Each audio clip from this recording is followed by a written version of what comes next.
Internet, c'est tout un réseau de câbles, dans lesquels passent des milliards d'informations, comprenant notamment des câbles sous-marins au fond des océans pour relier tous les continents. Ces câbles traversent plusieurs territoires, reliant plusieurs pays, et traversent donc des politiques et juridictions différentes. Et en plus, posés et construits par certaines entreprises de pays précis. Ces réseaux de câbles sous-marins deviennent rapidement un casse-tête, un truc à péter un câble international où chaque État tente de tirer les ficelles pour en câbler son épingle du jeu. Si je peux me permettre un peu l'humour. Une complexité géopolitique donc qui est tout un objet d'étude entier dont nous allons un peu parler aujourd'hui avec une experte du sujet, Camille Morel. Nous sommes le mercredi 21 juin 2023, c'est l'épisode 493, vous êtes sur Podcast Science, bienvenue.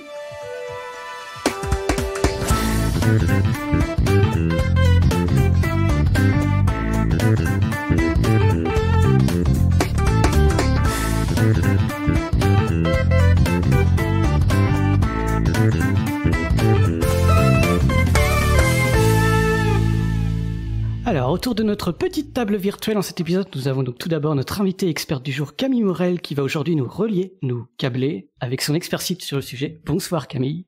Bonsoir. Nous avons Pascal au câblage et à la technique du côté de Mulhouse.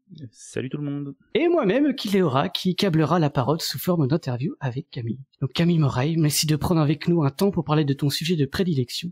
Pour commencer, parce que je ne t'ai pas présenté, peux-tu te présenter avec tes propres mots ? Oui, bien sûr, je suis chercheuse en relations internationales, rattachée ou associée en tout cas à l'IESD, qui est l'Institut d'études de stratégie et de défense de l'Université Jean Moulin Lyon 3. Ok, donc l'Institut, c'est quoi cet institut de Lyon là ? Alors c'est un centre de recherche qui, donc c'est une équipe pluridisciplinaire évidemment, mais qui se focalise essentiellement sur les relations internationales, donc les rapports entre les États et plus précisément les études stratégiques, donc les rapports plutôt conflictuels entre les États. Et son objet, on va dire, principal de recherche, c'est à la fois la guerre de demain, mais c'est aussi, et là c'est assez précis, c'est l'interconnexion des capacités stratégiques hautes. Donc ce qu'on appelle capacités stratégiques hautes à l'origine, ce sont tous les éléments comme la puissance aérienne, l'espace extra-atmosphérique, les armes nucléaires, voilà, donc tout ce qui est finalement au-dessus de nous. Et en contradiction ou en balance avec ça, moi je travaille sur l'espace maritime, donc en dessous, mais qui a des interconnexions en fait évidentes aussi avec le spatial, notamment dans la question stratégique et militaire, on va dire plus généralement. Ok, donc c'est pluridisciplinaire, il y a beaucoup de disciplines là-dedans, j'imagine. C'est pluridisciplinaire, après c'est essentiellement quand même centré sur la science politique, la sociologie, les sciences humaines et sociales, voilà, même si il y a des apports évidemment d'autres chercheurs, soit associés, soit en lien sur des activités particulières. J'imagine que le raccordement aussi à tout ce qui est aérien, on va dire au-dessus de nos têtes, peut aussi être lié au fait que de façon générale les télécoms sur les longues distances ont longtemps ont beaucoup utilisé les satellites et que oui, j'imagine que ça peut être lié. Tout ce qui est de toute façon effectivement communication internationale, et d'ailleurs la problématique se pose en matière conflictuelle, évidemment fait intervenir le spatial et d'autres même moyens de communication, enfin même si on pense au Wi-Fi, voilà, il y a une idée quand même de quelque chose qui est diffus et qui passe à un moment donné par ce satellite. Donc du coup, il y a un institut pluridisciplinaire, donc comme tu as dit, sciences humaines, sciences d'information, sciences sociales, etc. Et toi, par contre, à la base, tu es juriste et docteur en droit. Donc, comme on est sur Podcast Science, dis-nous un peu, selon toi, en quoi on peut dire que d'abord, toi, comme tu viens des sciences juridiques et du droit, en quoi c'est de la science selon toi, tout ce qui est droit et sciences juridiques ? Alors, je dirais que tout simplement, pour moi, ce qui détermine la science, c'est pas le domaine étudié, on va dire, c'est plutôt les méthodologies employées, les pratiques. Donc, voilà, pour moi, l'objet finalement étudié, qu'il soit le droit ou la science politique ou les sciences dures, finalement, ça reste une science à partir du moment où on y applique à la fois des théories et des pratiques, des processus méthodologiques qui sont précis, clairs et qui permettent de distancier le chercheur de son objet d'étude.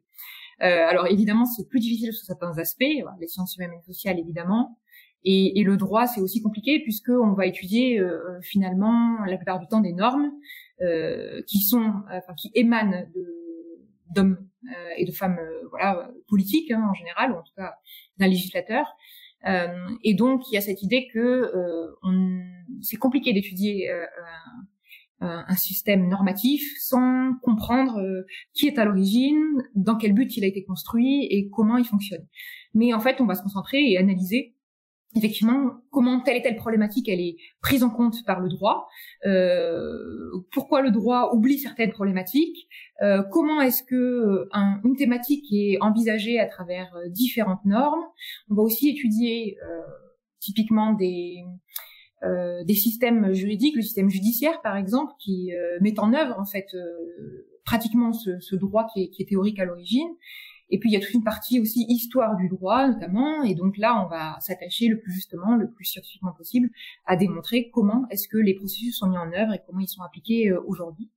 Il y a aussi une idée de comparer les systèmes judiciaires ou des normes entre elles, entre les différents pays par exemple, pour essayer d'aboutir à des bases de données, à des éléments les plus neutres possibles sur des choses qui sont mises en place et qui le sont juridiquement. Ok, exact. C'est intéressant aussi, tu as fait une différenciation entre l'application du droit et aussi ce qu'il y a derrière les textes derrière. Il y a vraiment une différence entre les deux d'études des deux. Alors en tout cas, il y a une intention du législateur à créer le droit. Une loi, elle naît parce qu'il y a souvent une ambition politique derrière, en tout cas un manque qui est repéré dans la société. Donc il est construit de la manière la plus précise, détaillée possible. Mais derrière, effectivement, l'application qui en est faite, la mise en œuvre, elle est faite par des hommes et des femmes qui, du coup, derrière, tentent de l'appliquer de manière la plus neutre, qui ont d'ailleurs un devoir de ne pas surinterpréter ce droit, mais qui doivent se prononcer aussi parfois quand la loi n'est pas suffisamment précise, n'est pas suffisamment claire, ce qui implique qu'il va y avoir même de la création de droit, en fait, par les praticiens du droit. Et c'est ce qu'on appelle souvent la jurisprudence. Donc il y a vraiment ces deux volets, et ces deux volets, ce sont des volets qui sont étudiés par la science juridique. Et pour clore donc ce petit paragraphe sur les sciences juridiques, donc parce que j'en parle un peu parce qu'on n'a jamais parlé sur Podcast Science. Quels sont un peu les thèmes qu'on peut voir par exemple quand on fait une thèse en droit normalement? Alors, on peut étudier plein de choses. On peut étudier, comme je l'évoquais tout à l'heure, par exemple, le système judiciaire. Alors, déjà, ce qu'il faut avoir en tête, c'est qu'il y a pléthore de droits. Il y a du droit qui soit privé, public. Donc, on peut étudier la Constitution. On peut étudier l'interprétation de certains textes en particulier sur des thématiques précises, par exemple les changements de sexe. On peut étudier sur cette thématique-là comment est-ce que la loi elle est prévue, qu'est-ce qu'elle envisage, et puis derrière comment est-ce qu'elle est interprétée, comment est-ce qu'elle est mise en œuvre. On peut aussi avoir sur des thématiques, on va dire plus générales, comment est-ce que on a, avec le système judiciaire actuel, on a une imbrication de normes de différents niveaux, à l'échelle européenne, à l'échelle française, par exemple nationale, à l'échelle locale parfois.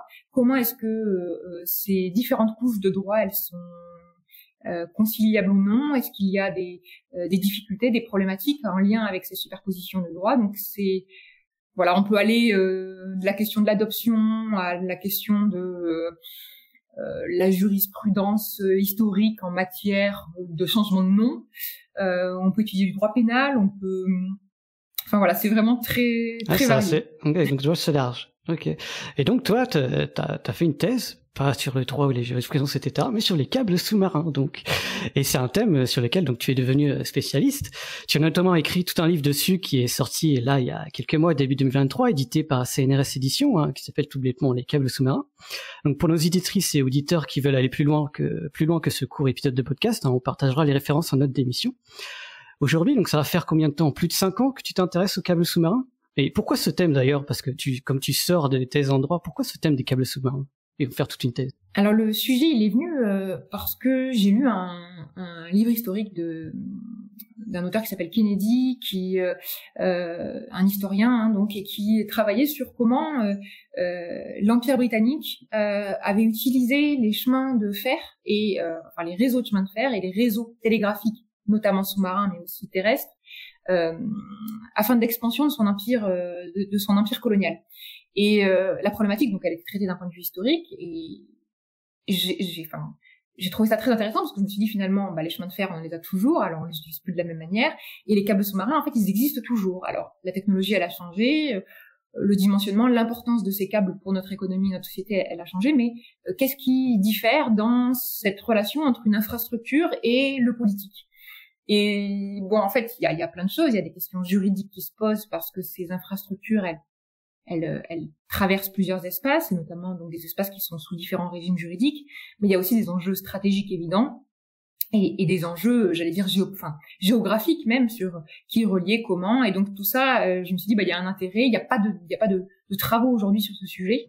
On méconnaît cette infrastructure alors que elle a l'air d'être un peu le socle de notre numérisation croissante. Donc voilà, il y avait un enjeu intéressant. Est-ce qu'on peut dire que tu es un peu une pionnière du coup sur le sujet? Alors, il y a beaucoup de gens en sciences dures qui travaillent sur l'optique, sur les câbles, et voilà. Donc je n'ai pas la prétention. Par contre, en sciences humaines et sociales, c'est vrai que personne s'était vraiment penché. Alors un petit peu du côté donc juridique, avec des thèses assez anciennes du début du XXe siècle, mais qui se limitaient, on va dire, à vraiment clarifier le régime juridique de ces câbles, essayer de l'expliciter, de l'analyser. Et puis en histoire des techniques aussi, avec comment est-ce que ces câbles sous-marins ils se sont développés par des entreprises, par les États, comment cette technologie elle a évolué à travers le temps. Et donc il y avait un gros manque selon moi du point de vue de la politique publique. Pourquoi est-ce que les États pouvaient s'intéresser au sujet puis se désintéresser? Est-ce qu'il y avait une gouvernance de ces câbles d'un point de vue je sais pas, d'enceinte régionale, internationale, comment est-ce que c'était traité par les États, les différents États, et puis notamment en France. Donc on partait vraiment de loin, donc il fallait faire un peu un état de l'art, et puis ensuite il y a eu plein de problématiques qui se sont dressées, et puis j'ai toujours pas terminé de travailler sur le sujet. Vraiment c'est riche. Donc à cet épisode, on va parler des sciences humaines autour des câbles sous-marins, mais si ce qui vous intéresse, c'est plus le concret et la technique, je vous renvoie à l'épisode 489 de Podcast Science. J'ai essayé d'approfondir ce qu'est concrètement un câble sous-marin, donc c'est-à-dire tout ce qui est composé physiquement, matériellement, fibre optique, etc. Donc comme je l'ai dit, aujourd'hui on va davantage parler des enjeux et des forces politiques qui en découlent autour des câbles sous-marins. L'étude des enjeux et forces politiques, je définis ça comme de la géopolitique personnellement. Alors, est-ce que je suis loin d'une réelle définition de la discipline, donc de la géopolitique, ou comment toi tu définirais la géopolitique? Alors, la géopolitique, elle est traditionnellement définie en fait comme l'étude des rapports entre les données de la géographie, et là on est très large en disant ça, et les données politiques. Donc comment finalement les rapports politiques vont se créer, vont se mouvoir au regard de la géographie. Donc quand on a dit ça, en fait, on n'a rien dit encore. Plus concrètement, vas-y. Concrètement, là, on parle donc d'une infrastructure qui concrètement se matérialise géographiquement, donc qui prend une place, qui occupe un espace physique. Et derrière cette configuration du réseau physique, eh bien, il va y avoir des rapports de force qui vont se dessiner, qui vont se mettre en œuvre du fait même que ces infrastructures, elles passent par certains espaces et pas d'autres. Il va donc y avoir des rapports de dépendance qui vont se créer entre des territoires qui seraient reliés, pas reliés. Et puis des enjeux, on va dire peut-être plus sécuritaires, des conceptions, des représentations par des acteurs de ce qu'est le réseau, de la géographie de ce réseau. Donc il y a vraiment 3 volets dans la géopolitique. Il y a le volet description géographique, de comment est-ce que tel ou tel objet il se matérialise. Il y a les acteurs qui constituent ce réseau et qui sont situés aussi sur des continents ou des pays peut-être différents, et puis la représentation que les acteurs se font de ce réseau. Et ces 3 éléments vont vraiment, en tout cas, dépeindre déjà un beau panel de ce que peut être la géopolitique sur un sujet en particulier. Donc concrètement, si on remet ça sur les câbles sous-marins, sur tes 3 thèmes là, on a donc en gros c'est l'espace, donc c'est ce qu'est le pays ou une île ou etc. Ensuite on a ce qui est le câble sous-marin, comme quoi c'est vraiment la technologie. Et ensuite tu disais quoi? Alors donc effectivement la géographie, donc par où passent ces câbles exactement, les acteurs qui composent cette infrastructure, donc parce que les câbles sont portés par des acteurs privés, par des acteurs publics, par les donc il y a les États ou les entreprises de télécom derrière. Exactement. C'est ça. Et puis les représentations que les acteurs qu'on vient d'évoquer se font de ce réseau. D'accord. Donc là, typiquement, est-ce que les câbles sous-marins sont perçus comme une opportunité pour les populations? Est-ce que c'est perçu comme une menace d'un point de vue de la sécurité? La manière dont ces acteurs vont se représenter l'infrastructure va faire évoluer leur politique publique et donc les rapports qui vont émerger entre eux. Voilà, on réagit pas de la même manière quand on considère que un sujet est un sujet d'inquiétude ou un sujet qui finalement passe pas de difficulté, où tout va bien et voilà. Donc on va pas forcément engager les mêmes moyens financiers, la même attention politique. On va peut-être passer sous silence cette chose-là, et sinon on peut en faire une priorité parce qu'on considère que c'est un enjeu important. Ouais. Je vois ce que tu veux dire. Donc, par exemple, si les câbles sous-marins sont vus d'un point de vue du danger ou du risque, ou comme une opportunité financière, ou comme quoi on peut se connecter à chacun, ou connecter toute l'humanité entière, quoi, plus que ce soit plus humanitaire presque finalement. Oui, et puis typiquement, je sais pas si je peux donner un exemple, mais à travers le temps, par exemple, la géographie des câbles, elle a pas tant évolué que ça. Donc géographiquement, on a un réseau qui passait déjà par les grandes routes d'aujourd'hui. Donc ça n'a pas beaucoup évolué. Les acteurs, ça aussi, c'est toujours un peu les mêmes. C'est toujours des acteurs privés essentiellement avec des États en arrière-plan. Par contre, la manière dont les États typiquement considèrent ce réseau a beaucoup évolué dans le temps, et c'est ce qui peut expliquer qu'il y a des rapports de force qui évoluent aussi à travers le temps. Au moment où, par exemple, les États se préoccupent du sujet, considèrent que c'est une menace, et il va y avoir des actions, par exemple, néfastes sur ce réseau, alors que des moments où le réseau, on considère que c'est quelque chose qui est bénéfique au transfert de l'information, qui va servir effectivement les relations humanitaires entre les pays, par exemple, on va ignorer ce réseau, et ce réseau, il va pas du tout être mis en danger ou accidenté. Donc, voilà. Quelles sont les raisons qui peuvent pousser un acteur à voir des câbles sous-marins comme quelque chose de néfaste? L'usage qui peut en être fait d'autres puissances ou Alors typiquement, par exemple, depuis une dizaine d'années, on voit que les États anglo-saxons ont commencé à publier beaucoup sur ces câbles sous-marins, ce qui pouvait les menacer directement. Donc on a senti que ces États considéraient le réseau comme quelque chose de critique, nécessaire à la population, mais mis en danger par potentiellement des actes criminels ou terroristes ou autres. Et donc maintenant, une série d'États autres, comme la France, comme d'autres pays européens notamment, cherchent à tout prix à se positionner aussi sur cette question en adoptant des politiques publiques diverses, pour finalement montrer que eux aussi ils se préoccupent du sujet, et que c'est pas un sujet qu'ils auraient passé sous silence ou qu'ils auraient ignoré. Et donc il y a vraiment un enjeu politique derrière, de montrer que l'État est capable de réagir, d'agir, qu'il connaît bien le système, le réseau, les acteurs, qu'il le maîtrise en fait, là où d'autres États le maîtriseraient mieux, et ça pourrait faire défaut, notamment dans le cadre de conflits. Je sais pas si je suis très claire, mais j'essaye. Pas tellement. Si. Par exemple, j'ai en tête comme quoi ça peut être quelque chose de dangereux ou un risque. Dans ton livre, j'ai lu comme quoi en Égypte, côté 2008, quelque chose comme ça, il y a les câbles qu'on sauté ou je sais pas trop quoi, et il y a eu une mauvaise communication pour les militaires américains du côté du Moyen-Orient ou du Proche-Orient, c'est ça? Oui, il y a des éléments contextuels qui font que parfois ça provoque en fait une attention particulière des États qui vont se préoccuper du sujet, alors qu'auparavant ils s'en intéressaient pas. Ouais. Effectivement, en 2008, il y avait cette question d'une problématique assez pratico-pratique, qui était un conflit dans un territoire à l'étranger, et il fallait envoyer des vidéos de drones, et puis effectivement cette coupure a priori de câbles sous-marins, elle aurait eu pour impact de ralentir ou de mettre à mal un certain nombre de transferts de données vers les états-majors aux États-Unis. Alors même qu'ils ont d'autres moyens de transférer cette information, notamment des satellites dans le domaine militaire, mais c'est un peu un des éléments qui a effectivement amené les États-Unis à prendre conscience du sujet, ou en tout cas à jouer de transparence, parce que je pense qu'ils avaient déjà pris conscience de l'importance de ces câbles, mais en tout cas d'afficher politiquement et publiquement un intérêt pour le sujet, en disant attention, ces câbles-là, ils sont importants, à lancer aussi des études, donc à financer peut-être des chercheurs derrière aussi, pour dire on l'a peut-être trop délaissé ce sujet-là, on s'était pas rendu compte qu'on était aussi dépendant que ça de ces câbles, et donc maintenant c'est bien que vous penchez sur le sujet, qu'on comprenne de qui on est dépendant, de comment on peut faire en cas de coupure pour réagir, est-ce qu'on a un intérêt peut-être à agir aussi sur ces câbles dans des contextes de conflit ailleurs, comment on peut aussi pousser nos industriels peut-être ou nos géodinettes à se focaliser sur cet aspect-là. Donc voilà, il y a vraiment cette idée que la conjoncture, Et oui, les questions conjoncturelles sur ces infrastructures, elles vont pousser le politique à s'intéresser ou pas à un sujet. Ça, c'est toutes les problématiques qu'on étudie en politique publique. Comment est-ce qu'un sujet est mis ou pas à l'agenda politique d'un État? Oui.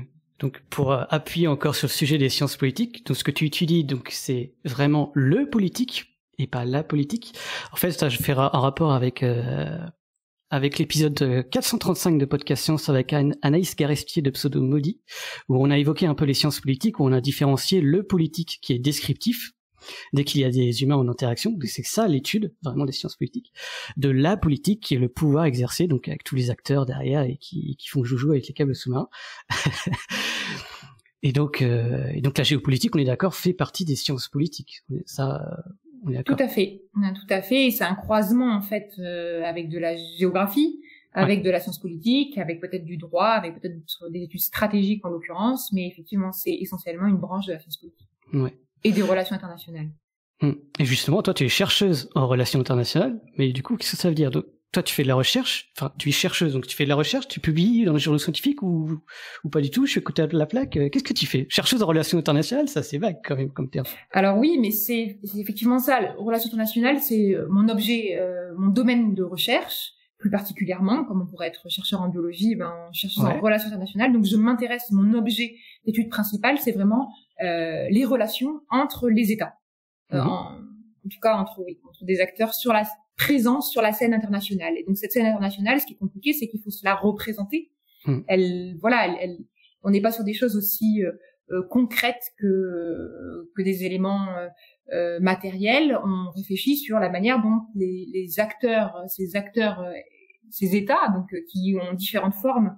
Il n'y a pas une forme d'État, il y en a pléthore. Ouais. Et comment ces différents types d'États ou d'acteurs internationaux vont interagir entre eux. Et qu'est-ce que ça va provoquer? Et est-ce qu'on peut remarquer une forme de régularité? Est-ce qu'on peut théoriser certains comportements des États entre eux? Est-ce qu'on peut prédire une réaction dans un temps aujourd'hui avec le conflit en Ukraine par exemple, est-ce qu'on peut prédire finalement la manière dont la Russie va réagir, à la manière dont l'Ukraine va elle-même réagir au comportement d'autres États? Est-ce qu'il y a des choses qui sont prévisibles ou non? Et en tout cas, on essaye d'aller vers cette traçabilité, cette explication à partir d'études, à partir de faisceaux d'indices concordants, même si évidemment c'est encore plus en matière de relations internationales qu'en matière de sciences politiques peut-être tout court. On est sur des choses, sur des domaines de recherche qui évoluent très vite, beaucoup. Donc en fait, à part se poser, on peut pas arrêter le temps en disant on s'arrête là, donc on est contraint souvent de se limiter à des périodes de temps particulières, à sortir aussi de son cadre et de son tropisme, on va dire, culturel. Donc voilà, il y a des limites qui sont évidentes à ces recherches humaines et sociales, et en relations internationales, elles sont moi j'appartiens à un État en particulier, puisque je vis sur le sol d'un État. Alors, je pourrais vivre sur le sol d'un autre État, mais dans tous les cas j'ai une culture puisque j'ai une nationalité ou plusieurs, et donc il faut se départir aussi de ça pour être le plus juste possible, et en tout cas on essaye de tendre vers cette distanciation de ces biais cognitifs.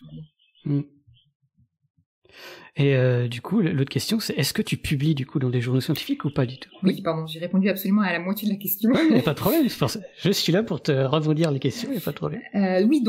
C'est de la même manière, on a des revues spécialisées dans nos domaines de recherche, donc en relations internationales, il y en a aussi, et donc on publie, on participe à des colloques, on publie aussi parfois donc seul ou à plusieurs, au niveau international ou au niveau national. On participe à des colloques, on essaye en tout cas de plus en plus de vulgariser aussi, donc de faire de plus en plus d'interventions médias, parce que selon les sujets d'expertise aussi, finalement on peut pas, surtout en relations internationales, c'est impossible d'avoir une connaissance très large de tout ce qui se passe dans différents pays du globe, donc on a des aires de la même manière de spécialisation. Moi par exemple, je n'ai aucune connaissance spécifique d'une zone géographique. En revanche, je suis spécialisée sur une technologie ou un aspect qui est plutôt le maritime que d'autres aspects. Donc voilà. Alors, on va résumer maintenant toutes tes activités professionnelles. Donc, tu travailles en lien avec l'Université de Lyon, comme tu disais, l'Institut d'études de stratégie et de la défense, et également en lien avec l'armée française, si je me trompe pas, parmi le Centre d'études stratégiques de la marine, C'est ça? Donc tu y fais quoi concrètement? Tu es la James Bond des câbles sous-marins là-dedans? Non, alors c'est pareil, c'est un centre de recherche en fait, qui est donc rattaché au ministère des Armées. Et eux, leur objectif, c'est de faire du rayonnement, d'essayer d'avoir un maximum de chercheurs sur les questions maritimes, mais maritimes au sens large. Donc évidemment, le tropisme principal, c'est celui militaire, hein, d'intérêt, que ce soit armement de défense, mais aussi, je sais pas, étudier les conflits armés, etc. Mais derrière, il y a aussi très largement tout ce qui est lié au maritime, que ce soit économie maritime, environnement, pour essayer de montrer que la marine française, en tout cas, s'intéresse à de nombreux sujets et qu'elle est présente dans les réflexions à différents niveaux, même si c'est pas son cœur de métier de travailler, par exemple, sur l'environnement, on s'en doute bien. Donc l'idée, c'est vraiment d'avoir un maximum de chercheurs dans des domaines divers pour faire réfléchir, contribuer à avancer aussi les problématiques et être présent, associer la société civile et l'université à des problématiques plus opérationnelles ou des difficultés qui seraient rencontrées par le militaire et par l'opérationnel. Donc en gros, tu partages toutes tes connaissances et tes recherches à l'armée française, c'est ça que tu veux? Oui, alors je suis associée, je suis associée à leurs travaux, donc en fait ils me proposent de travailler sur telle thématique, par exemple, et je suis tout à fait libre, évidemment, dans le cadre de cette association, d'y participer ou non, d'apporter mes travaux, de contribuer ou non, mais par exemple quand il y a des journées d'études qui sont organisées, qui vont réunir par exemple des militaires avec des industriels, eh bien on amène des chercheurs, des universitaires pour essayer de déplacer le curseur, de faire réfléchir autrement, d'apporter aussi de la connaissance. Et puis, ça s'alimente, en fait. Nous aussi, surtout quand on travaille sur des questions d'études stratégiques, on a besoin d'avoir une connaissance du monde militaire pour comprendre véritablement leurs enjeux, etc. et pouvoir faire des travaux aussi qui se rapprochent le plus. On ne peut pas mettre des militaires en laboratoire, en tout cas, pas vraiment dans des cadres spécifiques. Par contre, on peut aussi avoir des immersions, essayer de comprendre, de suivre pour étudier ce phénomène comme un autre phénomène politique en général. En gros, tu apportes ton expertise, tu as une formation finalement à l'armée, aux militaires, en gros, c'est ça que tu veux dire? Oui, on fait des formations aussi d'ailleurs, si j'ai oublié de le dire, mais typiquement, il y a des écoles aussi militaires, donc par exemple, on peut tout à fait donner des cours magistraux ou des TD, par exemple, à des militaires, à différents niveaux d'ailleurs de la formation, que ce soit la formation initiale ou quand ils ont déjà pris des postes importants et qu'ils ont déjà beaucoup de galons, mais que ils reviennent étudier, réapprendre, par curiosité aussi, se réalimenter de plein de choses qui ont évolué depuis le temps où ils sont sortis d'études, pour être surtout dans les relations internationales, pour comprendre en fait comment le monde fonctionne, comment il évolue aussi en temps réel et être le plus raccord avec ce qui se passe. Donc aujourd'hui, on peut dire que l'armée française est sensibilisée aux câbles sous-marins et connaît un peu... Je crois, pas mal. Je l'espère. Et donc, il me semble aussi que c'est l'armée qui protège les câbles sous-marins et ces données, c'est ça? Alors oui, sur une partie. C'est-à-dire que, en fait, les câbles, ils sont portés essentiellement aujourd'hui par des acteurs privés dans le fonctionnement. Les investisseurs premiers sont des acteurs privés, ceux qui le font fonctionner, qui les gèrent, qui les opèrent et qui les réparent. Donc il y a en interne un fonctionnement où ce sont les acteurs privés qui finalement remarquent quand un câble est endommagé, quand il faut aller le réparer, s'il y a une activité suspecte, ce sont essentiellement les acteurs privés. Mais c'est vrai que les États prennent le relais sur les questions de protection vraiment physique, et aujourd'hui où la question des câbles est en train de réémerger, la question de la protection militaire de ces infrastructures, elle se pose vraiment plus qu'avant, parce qu'on considère en ce moment qu'il y a une menace qui est possible sur ces câbles, en tout cas que cette menace elle est crédible, plus crédible qu'à certains moments et qu'à certaines époques, il y a 10 ans par exemple, et donc l'armée va investir ce champ de la protection des câbles, là où elle l'a pas forcément été auparavant. Voilà, tout au fil du temps. Donc, par exemple, j'avais pris un exemple. En octobre 2022, il y a 3 câbles sous-marins qui ont été mystérieusement endommagés dans le sud de la France, donc du côté de Marseille. Du coup, ça, ce genre d'affaires, c'est de l'ordre de l'armée. J'ai bien compris ça. Alors, plus compliqué que ça, parce qu'en réalité, ces câbles qui ont été coupés, en réalité, ce ne sont pas des câbles sous-marins, donc il y a eu un peu un raccourci dans la presse sur ce sujet. Mais c'est vrai que Marseille est un centre, on va dire un hub de la donnée, et donc parce qu'il y a beaucoup d'arrivées de câbles sous-marins, et derrière il y a beaucoup de câbles de fibre optique terrestre qui partent relier le reste de l'Europe. Donc c'est vraiment un centre névralgique. Il y a effectivement des câbles de fibre optique qui ont été coupés, en tout cas c'est ce qui est ressorti des communiqués de presse des différents opérateurs. Mais pas des câbles sous-marins. Peut-être pas au niveau des câbles sous-marins, mais quand bien même, on va dire, ça aurait été... Bon, je pense que la question se serait posée effectivement au niveau des câbles sous-marins. On aurait eu une attention particulière, d'autant que les câbles, ils arrivent dans un port maritime important à Marseille. Donc la question de qui a endommagé ces câbles, à partir du moment où on a engagé des moyens un peu plus importants à terre, c'est facile d'aller vérifier comment le câble est coupé, qui a coupé le câble. Quand vous allez dans les profondeurs, en fait, c'est évidemment plus compliqué. Et donc vous allez devoir engager des moyens plus importants. Donc souvent, l'armée est aussi mise sur le coup pour aller pour les moyens, etc. Aller apporter son expertise aussi et puis réfléchir. Mais par contre, typiquement, les mécanismes de réparation de ces câbles, etc., ils sont gérés par les acteurs privés aujourd'hui. Ouais. Et au niveau des sanctions, du coup, parce que moi, si par exemple je coupe un câble sous-marin, est-ce que finalement c'est l'armée qui a mes trousses? Alors. Tout dépend où. D'accord. Où tu l'as coupé. Si c'est sur le territoire si sous-marin. Si c'est sur le territoire national, français. Tu risques d'avoir, peut-être des. Alors, ce sera juridique, hein. Donc en fait, là, ça va être un processus judiciaire, c'est que c'est du sabotage.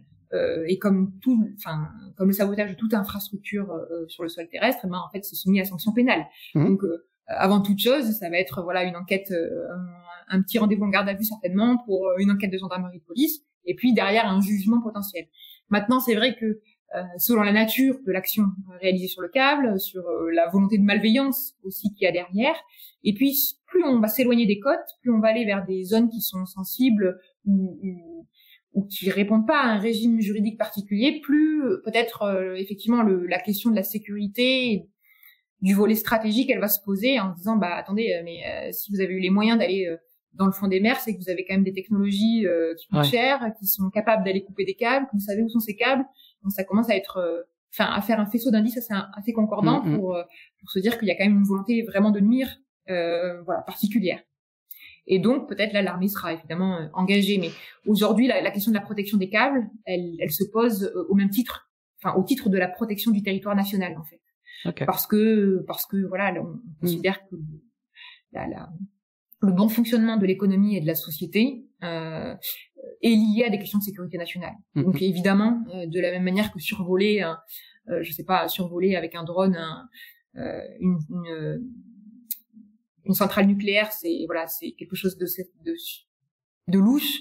De la même manière, aller s'intéresser au câble et se rapprocher et voir ce qu'on en fait, ce serait louche aussi. Donc il y aurait forcément l'armée derrière.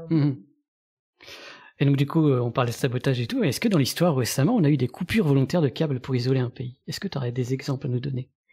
Alors dans l'histoire, oui. Récemment, pas vraiment. Pas vraiment. En tout cas, pas des coupures franches revendiquées, on va dire. Donc historiquement, alors c'est assez intéressant parce qu'il y a des notamment dans les cas de conflit, donc Première et Seconde Guerre mondiale, typiquement, une des premières actions on va prendre la Première Guerre mondiale, une des premières actions réalisées, c'est la coupure effectivement de câbles sous-marins.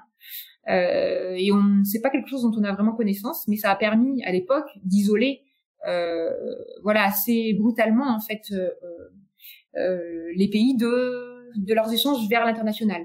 Donc là, tu évoques l'Allemagne qui a été isolée parce que la Grande-Bretagne et plusieurs pays comme la France, il me semble que j'ai entendu aussi, qui ont coupé les câbles pour isoler carrément l'Allemagne, c'est ça? C'est ça.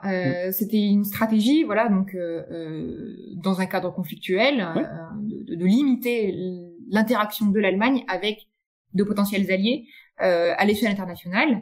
Et ce qui a plutôt bien fonctionné, et ce qui a contraint, donc il y avait évidemment encore des réseaux terrestres qui permettaient à l'Allemagne de communiquer avec d'autres pays éventuellement, mais ça a contraigné davantage l'Allemagne de faire passer ces messages, le peu de messages qu'elle pouvait faire passer, par des réseaux ennemis, typiquement le réseau britannique qui était à l'époque très développé, et donc ce qui a permis à certains moments aussi à ces États qui étaient finalement, par lesquels transitait du coup l'information, de faire du renseignement, de la collecte de renseignements à partir de ces câbles sous-marins. On voit tout l'intérêt stratégique de le faire. Et puis, dans l'histoire, il y a plein d'autres cas, surtout dans des cas de conflit ou dans des cas de tensions internationales. Et je vais dire plus récemment, en fait, il y a effectivement des coupures qui sont apparues un peu suspectes, sans qu'on puisse mettre le nom d'un État derrière ou le nom d'un acteur en particulier. Il y a des coupures assez rigolotes, enfin rigolotes dans le sens où elles n'ont pas créé de difficultés et elles sont assez anecdotiques, mais il y a eu au large du Vietnam en 2007, par exemple, des coupures de câbles qui ont été réalisées par des pêcheurs, en fait, des formes de pirates qui ont coupé des morceaux de câbles sous-marins pour revendre de la matière première. Okay. C'était des câbles en cuivre. Et donc voilà, il y avait quelque chose à y gagner derrière. Bon, c'était évidemment du sabotage, mais il n'y avait pas d'intention criminelle ou autre. C'était pour revendre et pour gagner de l'argent. L'Égypte, que tu as évoqué aussi tout à l'heure. Récemment, il me semble aussi qu'il y a eu l'Ukraine aussi du côté de la Crimée, qui a eu des câbles sous-marins coupés ou pas? Alors là aussi, il y a rien qui est prouvé. Aujourd'hui, il y a rien qui a été revendiqué non plus par la Russie, par exemple, potentiellement.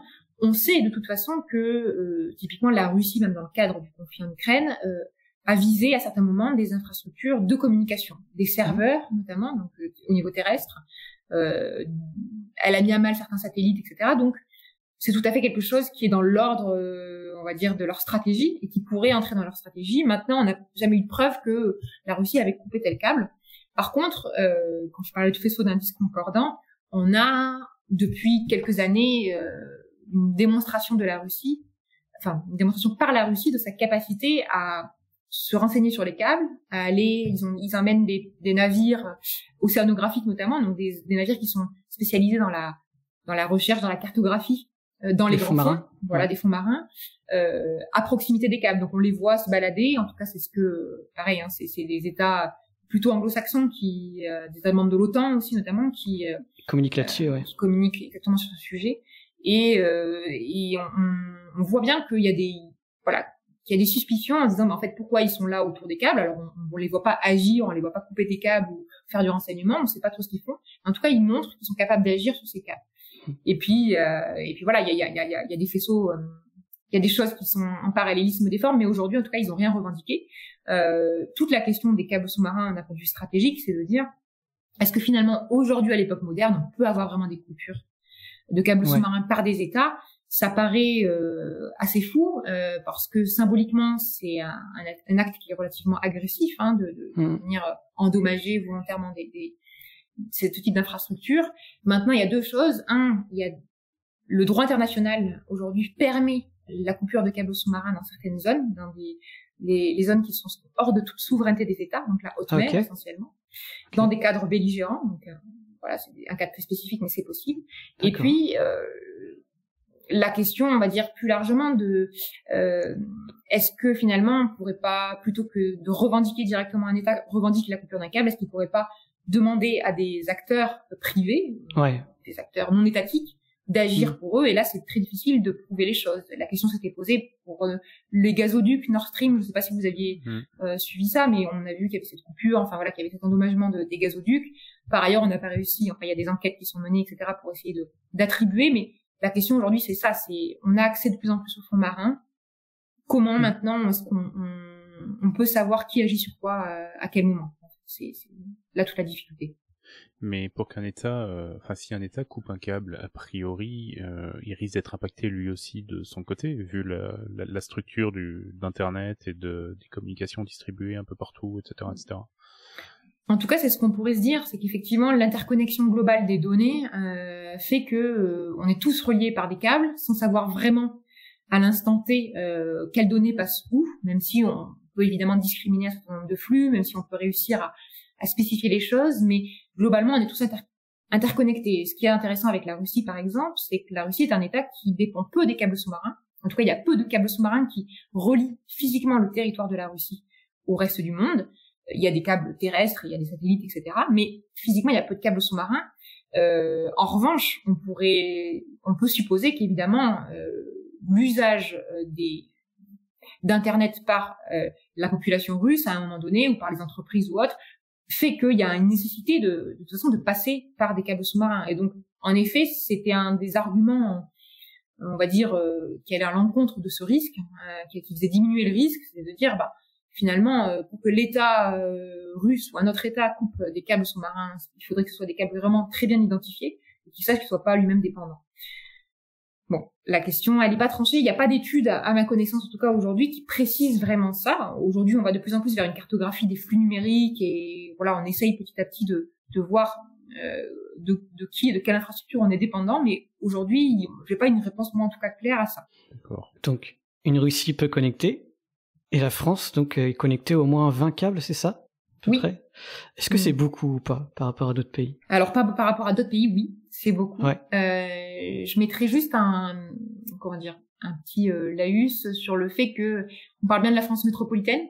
En France métropolitaine, effectivement, on a cette vingtaine de câbles sous-marins, donc on est très bien reliés. Les États-Unis, en comparaison, eux, ils ont beaucoup plus de câbles, ils en ont une cinquantaine. Mais bon, ils ont une surface aussi qui est beaucoup plus importante. Mais il y a des pays comme l'Algérie, par exemple, qui ont 2 câbles. Donc on est plutôt de l'ordre de, si vous avez déjà 2-3 câbles, c'est bien. Et puis après, si vous avez de la chance, vous avez des façades maritimes nous on a la chance d'avoir 3 façades différentes et d'être surtout sur un côté de l'Europe. Donc on attire aussi les investisseurs pour les flux qui vont ensuite aller vers tout le reste de l'Europe. Donc on a cette chance. Maintenant en outre-mer et notamment sur les territoires français d'outre-mer, typiquement on a des territoires qui sont reliés par un câble, d'autres par 3, 4, mais c'est le maximum. On a vraiment une disparité, rien que déjà au niveau du territoire français. On n'est pas tous à la même enseigne, pas tous logés à la même enseigne. Donc là, on a parlé très actuel au niveau des câbles aujourd'hui, mais ça date pas d'hier, parce que tu as parlé donc des guerres mondiales, mais aussi d'il y a 2 siècles. Est-ce que tu pourrais illustrer à quel point les câbles, ça date pas d'hier? Est-ce que tu pourrais parler un peu rapidement de l'histoire des câbles, les premiers câbles, etc.? Oui, alors les tout premiers câbles sous-marins, c'est le milieu du 19e siècle, donc 1850 en gros, l'arrivée des premiers câbles. Il faut savoir que c'était une technologie très innovante pour l'époque, puisque il fallait s'attaquer au fond marin, il fallait sur toutes les questions techniques de transmission électrique, notamment sous l'eau. C'était une aventure technologique et humaine, on va dire. Donc ça a été porté par des industriels, en tout cas par des entrepreneurs privés qui étaient seuls en mesure de prendre le risque d'investir autant dans une infrastructure dont on croyait peu qu'elle allait techniquement fonctionner. Donc typiquement les États, eux, ils ont attendu que les choses se fassent et que la technologie fonctionne bien pour investir dedans. Le premier câble sous-marin en tout cas qui fonctionne, c'est celui qui relie les bourses de Londres et de Paris, donc la France à la Grande-Bretagne à l'époque. Et puis rapidement, quand ça commence à fonctionner, on va aller relier l'axe transatlantique, donc Europe, États-Unis, pour continuer les échanges, notamment les échanges financiers. C'est un peu la problématique financière, boursière, qui a fait développer poussé tout ça. Ce développement technologique. Et puis derrière, on a compris que c'était aussi d'un intérêt important pour communiquer, pour les secours. Il y a beaucoup de textes historiques sur déjà on a l'impression que c'est au début de cette infrastructure, il y a vraiment l'idée que c'est un pont qu'on va créer entre 2 mondes. Pour vous donner une idée, au tout début de cette technologie, donc pour faire passer une information de l'Europe vers les États-Unis, il faut tant de jours de mer. Je crois que c'est 12 jours de mer pour c'est le temps en fait que navigue le bateau sur lequel la personne ou le message est transmis. Et d'un seul coup, quand cette technologie elle émerge, on passe à quelques heures seulement pour transmettre un message. Et donc c'est vrai qu'on a tendance à dire aujourd'hui les câbles et l'information c'est important, mais en fait pour l'époque c'était déjà une révolution considérable de dire en fait si vous voulez échanger avec votre cousin qui est parti il y a quelques mois sur le continent américain, en fait vous n'avez plus que quelques heures pour communiquer avec lui, ce qui est considérable. Il faut savoir que cette technologie elle est chère à l'époque, donc elle est finalement réservée, en tout cas les télégraphes, notamment ceux qui vont passer par les câbles sous-marins, c'est quelque chose qui est réservé à une élite, en tout cas pour la population. Tout était en plein métal, tout était en cuivre, donc ça devait coûter hyper cher. Ça devait être super lourd aussi. Oui, et puis même c'est le coût d'investissement dans cette infrastructure, il est impressionnant aussi par rapport au coût de l'époque. Alors aujourd'hui, on parle différemment et le ratio il n'est pas le même, mais aujourd'hui on est plutôt sur des infrastructures très démocratisées qui, même si elles coûtent cher par rapport à d'autres infrastructures, en fait c'est ridicule, c'est plusieurs centaines de millions d'euros aujourd'hui un câble sous-marin, donc on est quand même sur ce profil-là. Et à l'époque, je pense que c'est vraiment déjà, en tout cas, c'est comme ça que c'est mis en valeur à la fois dans les archives, dans les annales, dans les archives, sur les archives de presse, dans les discours politiques. On voit que c'est vraiment présenté comme quelque chose qui révolutionne les échanges et va changer la donne. Donc, même si on est sur d'autres dimensions qu'aujourd'hui. Alors du coup, j'ai une image en tête parce que j'imaginais le long câble transatlantique sur un bateau, plein de cuivre. Déjà aujourd'hui les câbliers ils sont énormes, quoi. C'est quand même des sacrés bateaux costauds. À l'époque, ça devait être c'est incroyable. Il n'y a pas eu des échecs ou des où il y a le bateau qui coule au milieu. Non, t'as pas ça en tête? Alors, au milieu du câble. des bateaux qui coulent, je n'en ai pas. Mais ce qui est intéressant, c'est que les tout premiers câbles sous-marins, ils ont été en fait installés sur des navires qui n'étaient pas du tout appropriés à cette activité. Donc, alors je sais plus exactement. Je crois que c'était pas des navires de croisière, mais un équivalent qui était à l'époque pas du tout les mêmes qu'aujourd'hui. Et donc il y avait un pont en fait suffisamment dégagé pour pouvoir stocker. C'est ça le câble. Après le câble, il n'était pas posé en une fois du tout. Ce qui est assez récent, il était posé en plusieurs fois. Mais quand bien même, et plus on divise le câble, plus après il faut jointer, faire des réparations. Donc techniquement, ça complexifiait en termes d'isolation, par exemple, du câble par rapport au milieu dans lequel il se trouve, qui était l'océan. Ça complexifie aussi la chose. Donc effectivement, il y a une problématique de logistique qui était compliquée.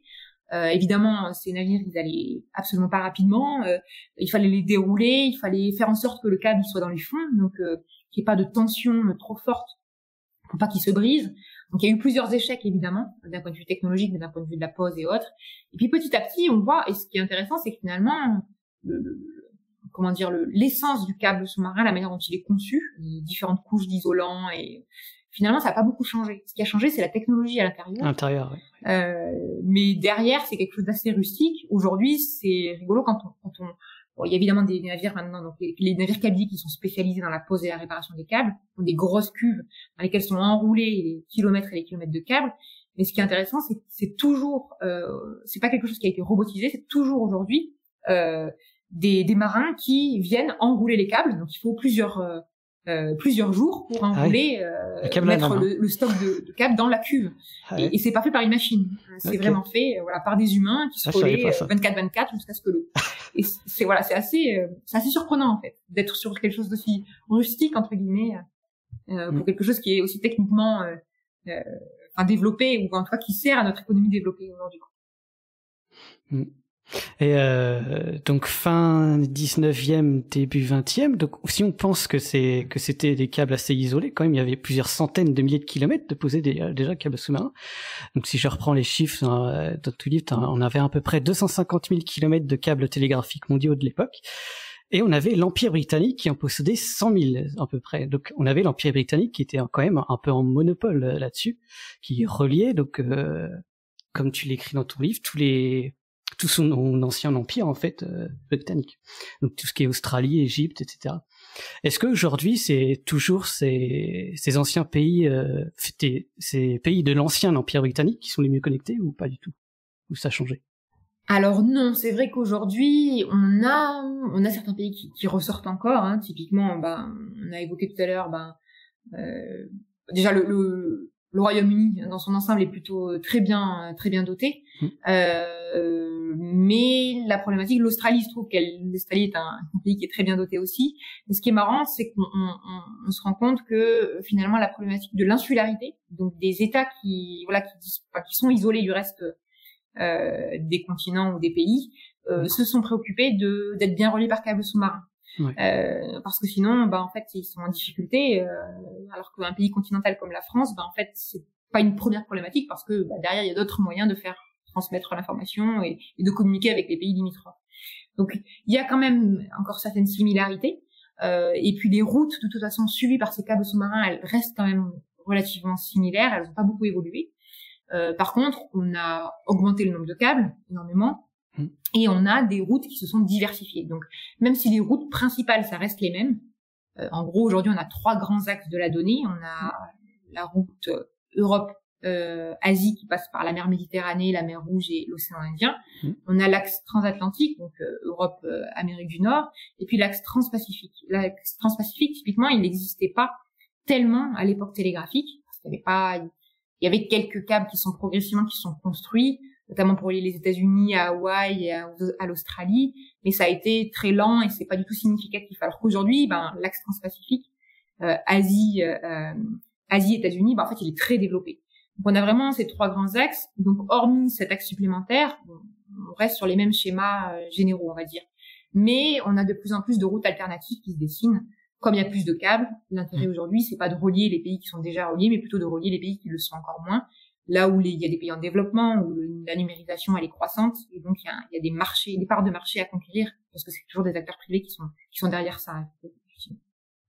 Ouais. Donc du coup, comme tu as dit, il y a plusieurs axes principaux. Et par exemple, si on se connecte en Afrique, on doit passer par l'Europe pour aller aux États-Unis, par exemple. C'est ça, hein? Oui, aujourd'hui, c'est toujours le cas. On a le continent africain et le continent typiquement aussi sud-américain, par exemple, sont dépendants du passage de la donnée par les États-Unis et l'Europe pour communiquer entre eux.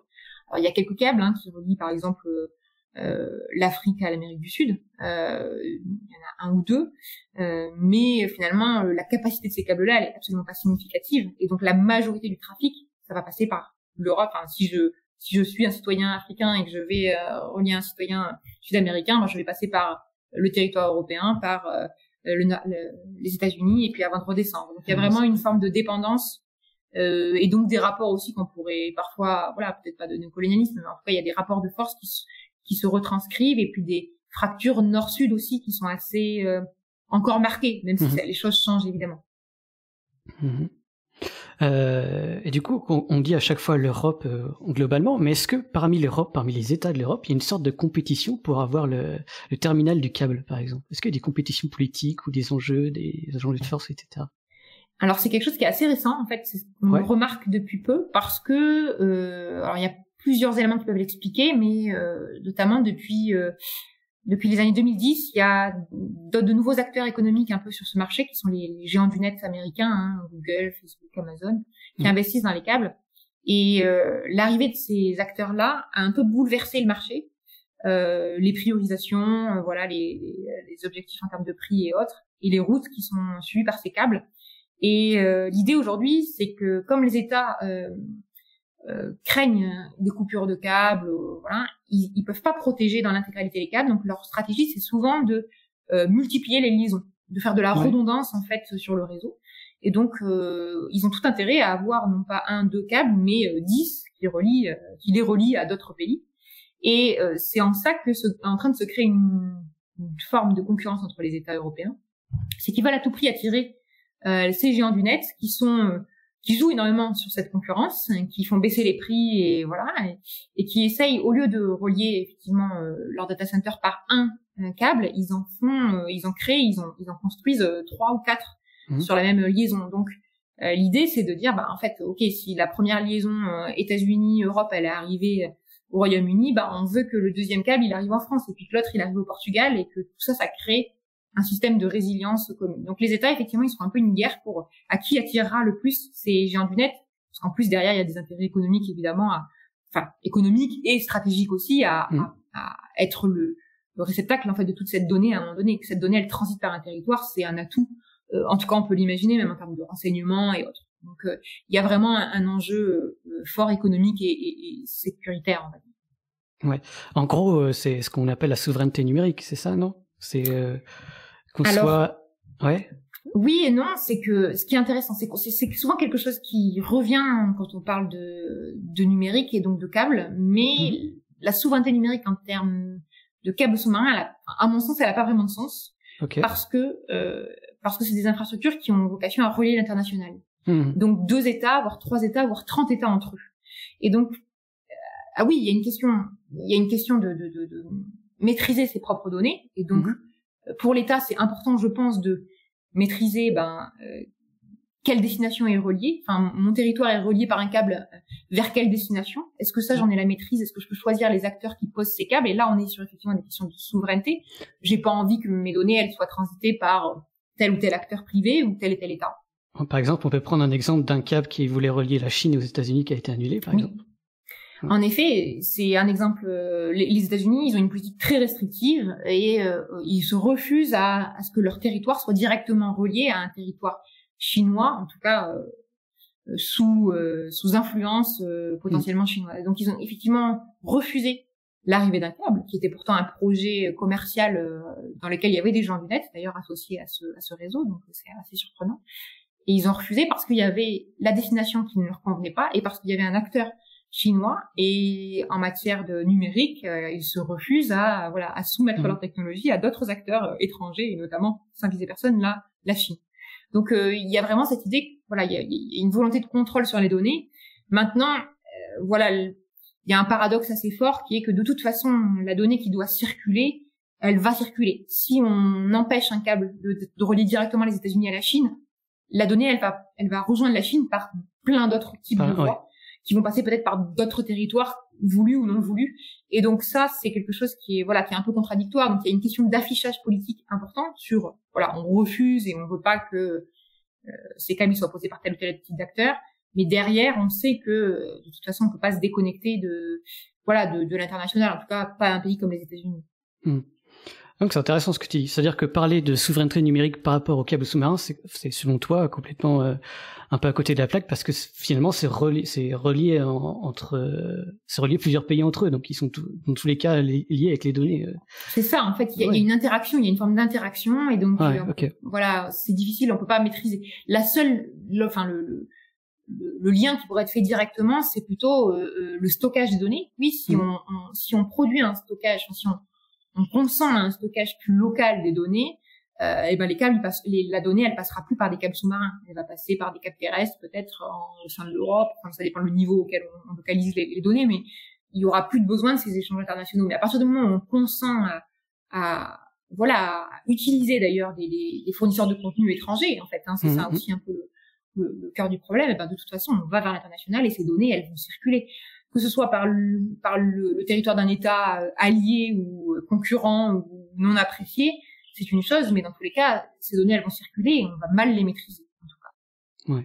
Donc, dans tous les cas, peu importe ce qui passe dans les câbles Internet, dans tous les cas, ça sera écouté ou ça sera mis quelque part. On peut s'en douter. Toujours un peu sur ce thème-là, en France, j'ai lu ici et là, donc sur ces quelques articles, qu'au moins 800 personnes travailleraient uniquement à la surveillance des câbles à la DGSE, donc à la Direction Générale de la Sécurité Extérieure. Ces 800 personnes à la DGSE, ils font quoi? Donc ces centaines de personnes, ils surveillent physiquement les câbles ou ils écoutent aussi les données transitées ou selon toi, ils font quoi?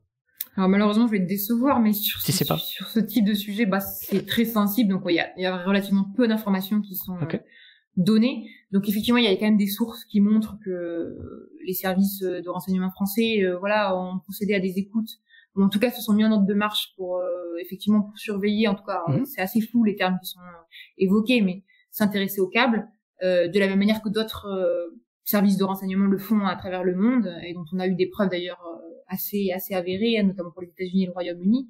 Donc en parallélisme des formes, c'est évident que d'autres pays comme la France s'en occupent.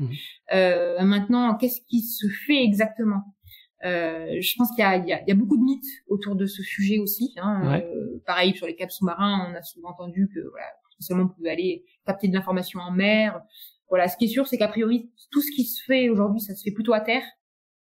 Parce que en fait il y a un cadre légal sur les interceptions qui permet, parce que techniquement aussi c'est plus facile d'aller se brancher sur un câble sur le territoire que dans les fonds marins, mais derrière il y a vraiment peu d'informations qui sont délivrées. On se doute que c'est un sujet sensible et que tout le monde est un peu, en tout cas, après il y a la question de si on capte cette information là, qu'est-ce qu'on en fait? Est-ce qu'on est en mesure de traiter cette information? On est d'accord que c'est du flux lumineux qui passe dans les câbles, donc il y a une retransmission du signal.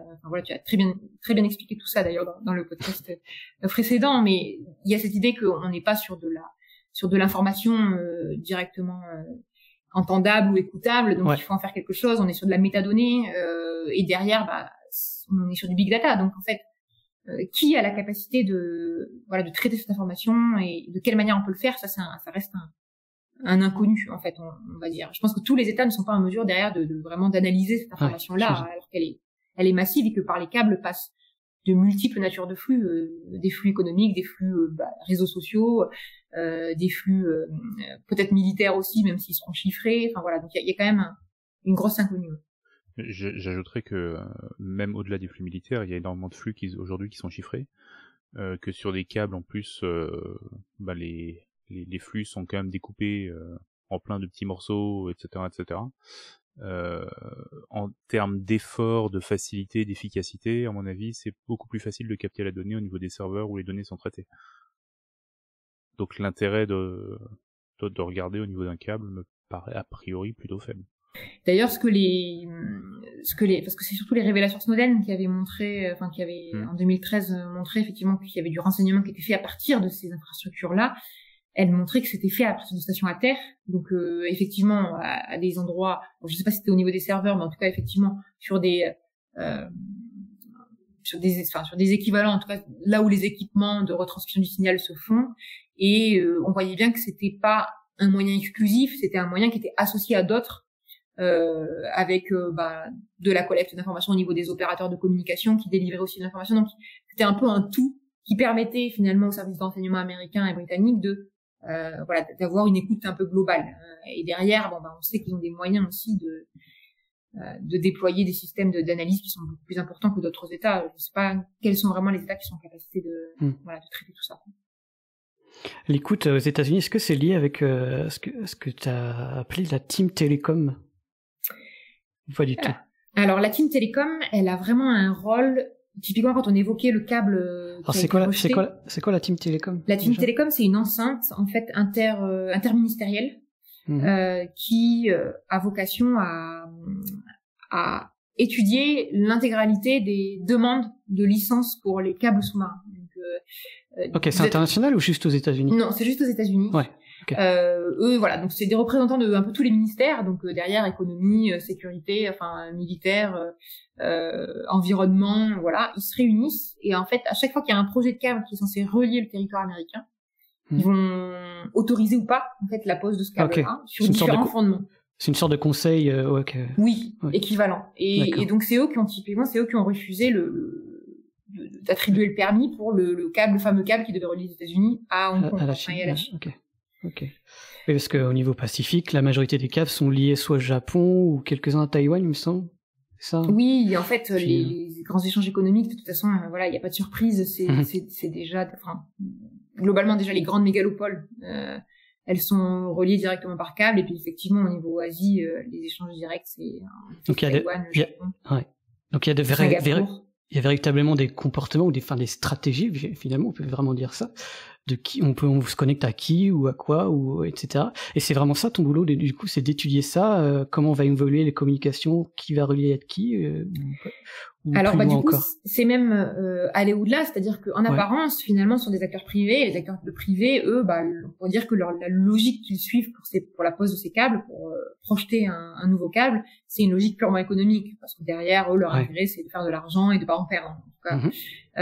Et pourtant, derrière, alors que l'État n'est pas un acteur qui investit, l'État peut contrôler, peut dire oui ou non à un câble, effectivement, peut dire je vais appuyer mon industriel pour tel ou tel projet, mais il est relativement en arrière-plan de ce marché. Et pour autant, on voit qu'il y a des enjeux géopolitiques qui sont en train des rapports de force qui sont en train de se cristalliser sur ces infrastructures.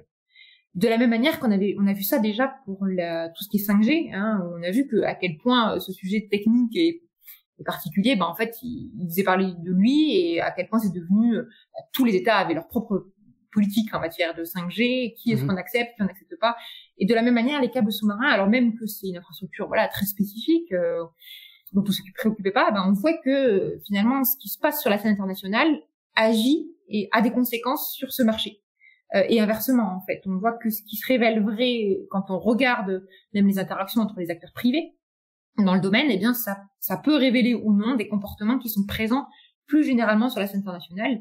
Et donc de dire à quel point est-ce que le fait d'avoir choisi de relier tel et tel État par un câble sous-marin, d'avoir fait atterrir son câble dans ces deux États-là, est-ce que ça révèle d'un choix qui est stratégique derrière ou est-ce que c'est purement économique? Économique, oui. Et donc moi j'essaie de voir justement au cas par cas de comprendre sur tel projet, en allant interroger les acteurs qui ont posé ces câbles, en regardant un peu ce qui est communiqué, en allant parler aussi avec les ingénieurs et voilà qui est à l'origine de quoi et qu'est-ce qui a pu jouer dans la prise de décision.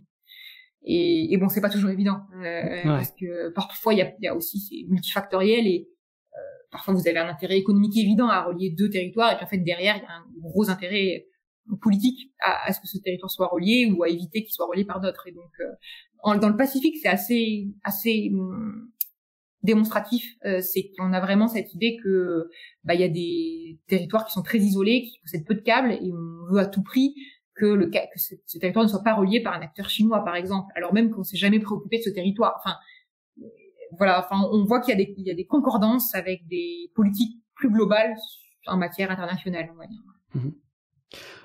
Ouais. Moi, ce qui m'a le plus étonné au niveau du Pacifique, c'est le détroit au niveau de l'Alaska et la Russie. Il y a juste 2 câbles qui se font côte à côte en parallèle, mais il n'y a aucune connexion entre les 2 pays.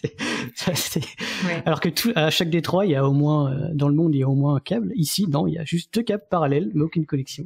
Je fais le lien direct, oui. Voilà. Après, il faut savoir aussi que, comme c'est des technologies, on a dit qui coûtaient relativement peu cher par rapport à d'autres, mais qui sont quand même coûteuses, il faut qu'il y ait un minimum de population à relier. Oui. Donc, par exemple, tout ce qui est Alaska, tout ce qui est arctique même en général, on a cette difficulté-là que souvent les câbles ils sont financés beaucoup par le public, parce que sinon ils émergent pas, parce que même s'il y a des intérêts stratégiques évidents à relier ces territoires, il faut quand même que la fibre elle serve à quelqu'un derrière. Et bon, on voit déjà qu'on a du mal à relier certains peuples inuits, etc. Il faut qu'il y ait des financements publics derrière, sinon ils seront jamais reliés, parce que les acteurs privés n'ont aucun intérêt ça coûte cher, et il faut, en plus technologiquement, il y a la fonte des glaces et tout, donc c'est compliqué. C'est des prises de risques trop chères pour aller relier certaines populations, donc il faut quand même qu'il y ait un besoin en échange de données qui soit suffisant pour que ce soit rentable. Ouais, j'ai vu beaucoup dans les financements des câbles de certaines îles, il y a la Banque mondiale derrière, où il y a des financements internationaux. Ouais. En effet, de plus en plus aussi. D'ailleurs, c'est un mouvement qui est. Là, on a vu que le G20, par exemple, qui s'est réuni dernièrement, a évoqué cette problématique. On s'intéressait pas trop aux câbles dans ce sens-là, en disant, en fait, si il y a, parce que derrière les câbles, il y a la question économique, mais il y a la question aussi des droits et libertés. Des peuples en fait qui sont reliés par ces câbles, c'est le droit à l'accès à l'information, à une information diversifiée, économiquement à faire émerger un marché aussi économique qui va tourner vers l'international. Et quand on est un territoire qui n'a pas beaucoup de moyens et qui est très isolé, finalement on peut se trouver en difficulté. Et on voit que derrière il y a vraiment cette incitation des États des banques et en tout cas des grandes enceintes internationales à financer les câbles pour qu'il y ait plus d'égalité dans la manière dont ces câbles sont répartis. Et voilà. C'est intéressant parce qu'il y a d'un côté un point plus presque humanitaire, j'ai envie de dire, je sais pas si c'est le bon mot, mais le fait social en tout cas. Ouais, voilà, que tout le monde soit que tout le monde soit démocratiquement en fait relié à Internet, et de l'autre, on a quand même des sortes de compétitions stratégiques entre les États, comme quoi faut pas être relié à l'un et à l'autre. Est-ce que finalement on peut vraiment parler de guerre de l'information comme tu as cité aussi une fois dans ton livre, ou pas du tout, alors moi je pense que à partir du moment où on est sur une infrastructure d'information et de la communication, c'est un levier de guerre de l'information. Alors peut-être pas au sens où on l'entend en général, qui est plutôt sur la nature de l'information qui transite par les câbles, et voilà, mais encore que, parce que on parle des câbles comme un contenant, mais on peut pas le dissocier du contenu qui passe. Et donc les données, voilà, etc. À partir du moment où on peut faire de la captation d'informations, on peut aussi imaginer qu'on fait de la saturation d'informations. Enfin voilà, on peut pirater aussi les systèmes informatiques qui font transiter l'information dans les câbles. Et donc à partir de là, on a quand même un contrôle de la donnée. Et donc oui, ça participe de cette guerre de l'information. Après, plus généralement, j'ai envie de dire que ces câbles, ils sont à la frontière entre le maritime et le numérique. Et c'est ça en fait qui crée, selon moi, cet enjeu un peu géopolitique, c'est que ces deux domaines, le numérique et le maritime, où il y a une recrudescence de la compétition entre les États depuis quelques années. Et donc ça cristallise vraiment les tensions, parce que cette infrastructure, elle appartient à ces deux mondes qui sont déjà des domaines sur lesquels les technologies se développent, les États se positionnent, ils ont une attitude de militarisation, donc il y a cet enjeu-là. Et puis derrière, il y a des enjeux environnementaux aussi, qu'on n'a pas trop évoqués, mais qui sont derrière et qui vont poser des difficultés. Donc c'est quand même un sujet qui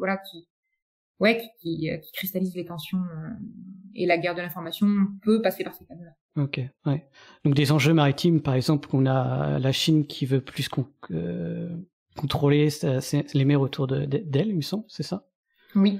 En fait, il y a des idées d'appropriation par les infrastructures de certains territoires, et donc pour la Chine typiquement, on voit que, mais bon, un peu en parallélisme des formes avec ce que font les États-Unis. Hein. C'est une guerre commerciale là, qui est en train de se créer. Les États-Unis font blocage et la Chine de même refuse que certains câbles passent par des territoires qu'elle considère comme les siens, ce qui n'est pas forcément le cas, mais elle se sert de ce levier-là, des infrastructures, et notamment des infrastructures maritimes, pour asseoir sa souveraineté, on revient à la souveraineté, physique et géographique. Et c'est là où on revient de la géopolitique pure et dure, c'est que on parle d'infrastructures qui traversent des espaces, et ces espaces, finalement, ils sont souvent sous contrôle, ou en tout cas, ils peuvent être contrôlés ou maîtrisés par des États.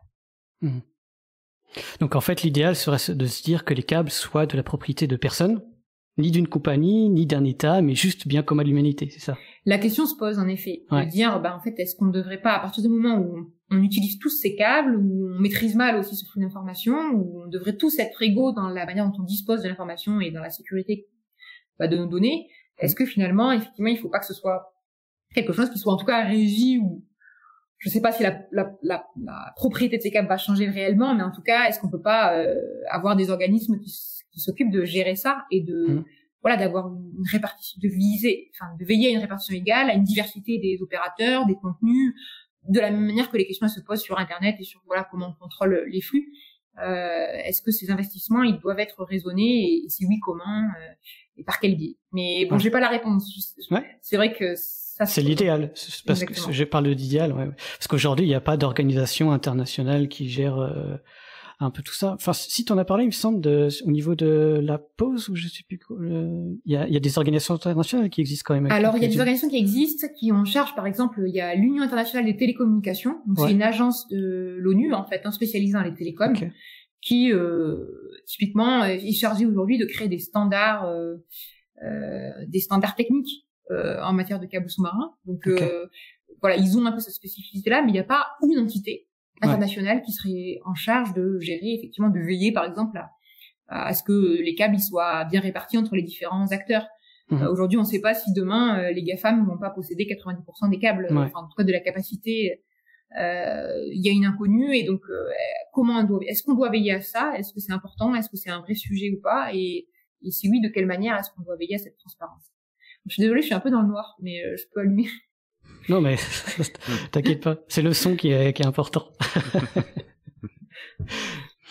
Et par rapport au câble, justement, est-ce que au niveau international, il y a une autre structure qui est un peu similaire au câble, qui serait dans l'idéal comme le bien commun de l'humanité? Est-ce que tu as un exemple en tête? Bon, alors, bien commun de l'humanité, effectivement, c'est un grand mot, parce que oui, c'est l'idéal. Il y a des choses dont juridiquement, ça fait quoi, à des définitions assez précises, et donc effectivement, bien commun, c'est, il y a des objets ou des matières, il y a l'eau, il y a des choses qui sont indispensables à la vie humaine, ou au bon fonctionnement de la société, l'électricité et autres.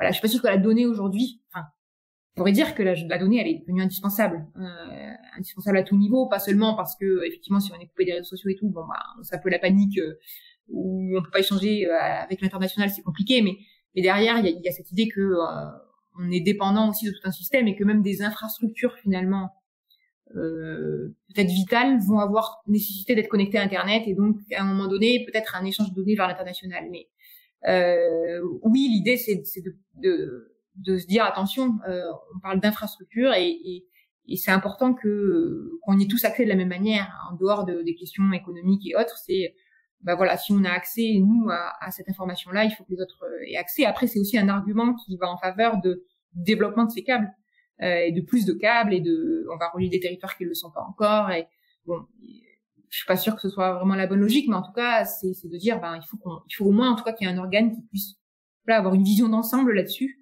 et d'être en mesure peut-être d'autoriser ou pas ces câbles-là, ou d'encourager certains câbles au détriment d'autres. Et donc, pour terminer, selon toi, quel est l'avenir des réseaux des câbles sous-marins? En fonction de tes connaissances, de ton expertise depuis, c'est quoi l'avenir à peu près? Est-ce qu'il y a des nouvelles routes qui vont arriver, ou je sais pas? Alors, il y a plusieurs questions qui se posent à travers cette question-là. Je dirais que d'un point de vue technologique, d'abord, aujourd'hui, on s'accorde à dire que technologiquement, aujourd'hui, il n'y a pas d'équivalent en termes de capacité de transmission, de fiabilité.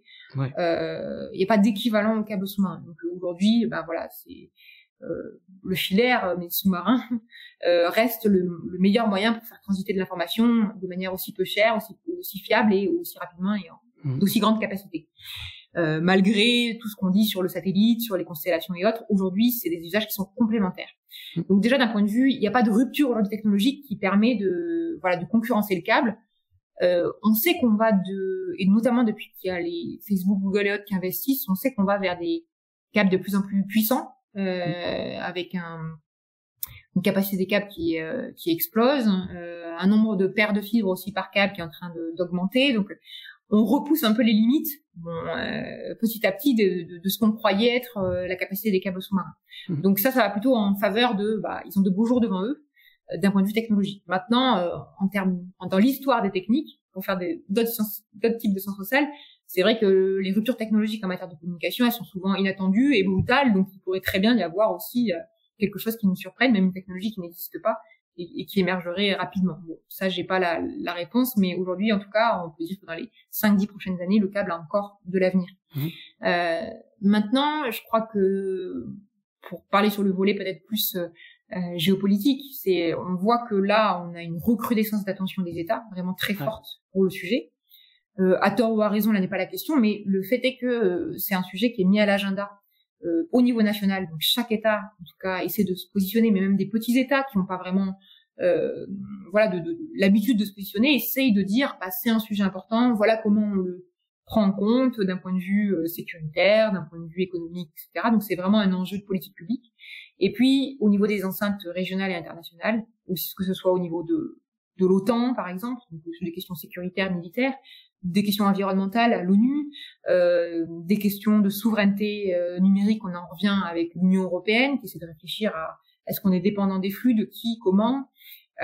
Donc il y a vraiment, on voit que ça émerge et que c'est important de se questionner. Donc je pense que de la même manière que les infrastructures maritimes, en sens général, deviennent un centre d'intérêt, il y a de fortes chances quand même que ce sujet-là, il fasse parler de lui dans les prochaines années encore assez fortement.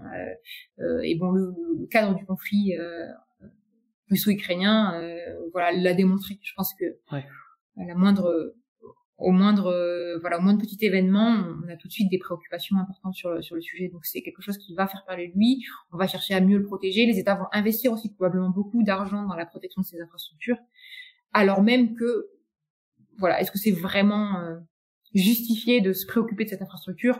On sait qu'aujourd'hui la coupure d'un câble sous-marin, elle est pas, pour un pays qui est bien relié, elle est pas significative, elle est pas impactante. Donc il y a quand même beaucoup c'est pour ça que je dis que les représentations sont importantes, parce qu'elles engagent derrière beaucoup les États, et on ne sait pas vraiment s'il y a un sens à faire tout ça, en fait. Tu parlais de l'aspect environnemental qu'on n'a pas parlé du tout de l'épisode. Tu peux en parler un peu? Qu'est-ce que tu veux parler dessus? Si tu veux évoquer dessus. Alors, il y a plusieurs aspects. Déjà, c'est vrai qu'on a tendance à minimiser un peu l'impact environnemental des câbles. Alors, c'est pas à tort, parce que par rapport à d'autres infrastructures, il y a quand même un impact qui est relativement faible, si je puis dire.